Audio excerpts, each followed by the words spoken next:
Welcome everyone. This is Mohan. In this session, I am going to teach you full form of important words in English. I teach you 30 important full forms in each video. So guys, you listen and read carefully. Let's begin. And you have to pay attention, pronunciation and spelling. देखते हैं. Number 1 RSS. इसको कहेंगे राष्ट्रीय स्वयंसेवक संघ. ये भारत का एक सांस्कृतिक राष्ट्रवाद का संगठन है. एबीपी अखिल भारतीय विद्यार्थी परिषद. ये आरएसएस की एक शाखा है जो विद्यार्थियों से जुड़ी समस्याओं को देखती है. Ads acquired immune deficiency syndrome. ये एक सेक्सुअल डिजीज है, ठीक है, जो बॉडी की जो इम्यून सिस्टम को कमजोर कर देता है और इसका कोई इलाज भी नहीं है आज की डेट में. AIIMS All India Institute of Medical Science. अखिल भारतीय आयुर्विज्ञान संस्थान इसको हिंदी में कहते हैं.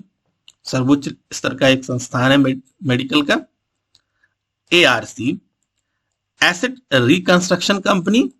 यह भारत में एनपीए को मॉनिटर करती है. एनपीए मतलब नॉन परफॉर्मिंग एसेट्स जो बैंकों के होते हैं उनको ये मॉनिटर करती है, उनसे रिलेटेड काम को देखती है.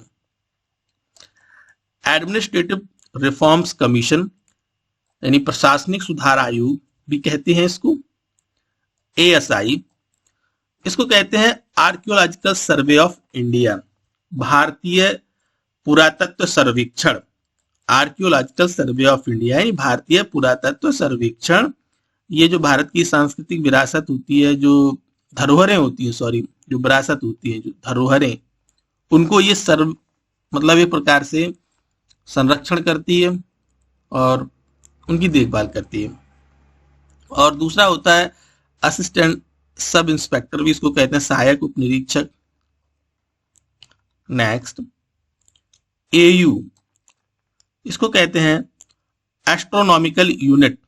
ये खगोलीय इकाई भी इसको हिंदी में कहते हैं, जो खगोल विज्ञान होता है उससे संबंधित अध्ययन वगैरह करती है. ये एस्ट्रोनॉमिकल यूनिट होती है. अफ्रीकन यूनियन ये अफ्रीकी देशों का एक संगठन है, इसको अफ्रीकन यूनियन कहते हैं.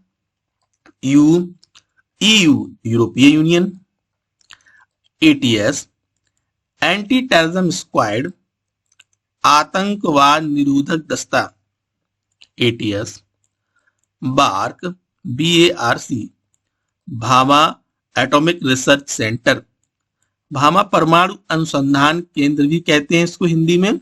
Next Asian ACEAN association of south east Asian nations. Association of south east Asian nations. Next BAMS इसको आयुर्वेदिक डिग्री है, bachelor of Ayurvedic medicine and surgery. Okay. BCCI board of control for cricket in India. भारतीय cricket नियंत्रण board बोलते हैं इसको. Next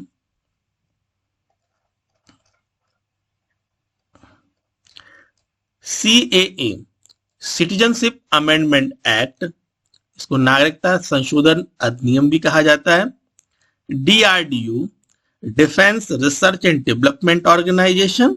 इसको कहते हैं रक्षा अनुसंधान एवं विकास संगठन. HAL Hindustan aeronautics limited. ये भारत सरकार की एक कंपनी है जो एयरक्राफ्ट का निर्माण का कार्य देखती है और अभी इसके पास बहुत नए नए प्रोजेक्ट आए हैं, जैसे कि फॉरेन से भी डिफेंस के लिए, एयरफोर्स के लिए इनको एयरक्राफ्ट के निर्माण के ऑर्डर मिले हैं, प्लस अपनी गवर्नमेंट ने भी दिया है. वैसे ये जो HAL है पहले तो बिल्कुल मतलब सही स्थिति में नहीं था, अभी इसके पास काफी प्रोजेक्ट है. GAIL Gas Authority of India Limited. ये भी एक भारत सरकार का अच्छा संस्थान है जो कि गैस से इलेक्ट्रिसिटी बनाने का एक प्रोजेक्ट वगैरह देखते हैं. Gas Authority of India limited.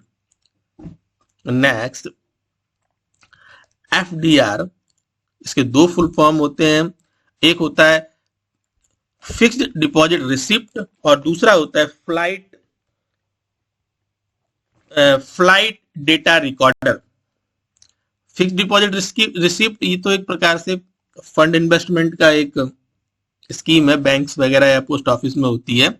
और जो नेक्स्ट दूसरा है फ्लाइट डेटा रिकॉर्डर, ये एयरक्राफ्ट में रहता है और जो उसकी जो सारी एक्टिविटी को रिकॉर्ड करता है। और ये ऐसी डिवाइस होती है, अगर एयरक्राफ्ट क्रैश भी होता है तो ये डिस्ट्रॉय नहीं होता, फिर इसी को रिकवर करके पूरे उसकी एक्टिविटी को चेक कराया जाता है। GATT general agreement on tariffs and trade, ये WTA से रिलेटेड टर्म्स एंड कंडीशंस थी, बहुत पहले आया था ये general agreement on tariffs and trade. GPO general post office कहते हैं GPO को। APO आर्मी पोस्ट ऑफिस कहलाता है, जो सेना का होता है वो। LIC life insurance corporation of India, Bharatiya Jeevan बीमा निगम कहते हैं इसको हिंदी में। GIC general insurance corporation of India, life insurance में लाइफ का बीमा होता है। जनरल इंश्योरेंस में जो भी लाइफ इंश्योरेंस के अतिरिक्त जो भी बीमे होते हैं, व्हीकल का हो, हेल्थ का हो, सब इसी में आते हैं जनरल इंश्योरेंस में। प्रॉपर्टी का बीमा है, इंश्योरेंस हुआ। GST goods and service tax, इसको कहते हैं वस्तु एवं सेवा कर। यह एक इनडायरेक्ट टैक्स है। डायरेक्ट टैक्स आपका इनकम टैक्स होता है, इसको आयकर कहते हैं। और यह वस्तु यानी कि गुड्स पर लगता है और सर्विसेज पर लगता है, गुड्स एंड सर्विस टैक्स। बहुत सारे टैक्सेस जैसे कि एक्साइज ड्यूटी था पहले, उसके बाद सेल टैक्स थे, ऑक्ट्राय था, और भी ड्यूटी, एक्साइज ड्यूटी और भी थे। और सारे टैक्सेस को खत्म करके अब केवल एक टैक्स रह गया है इनडायरेक्ट टैक्सेस में, गुड्स एंड सर्विस टैक्स, जिसको GST कहते हैं। और ये पूरे भारत में लागू हो गया। इसकी जो स्लैब्स होती हैं टैक्स रेट की, वो पूरे देश में एक जैसी होती हैं। और इसके जो रूल्स एंड रेगुलेशंस होते हैं वो GST काउंसिल निर्धारित करती है, जो कि भारत की वित्त मंत्री उसके अध्यक्ष होती हैं।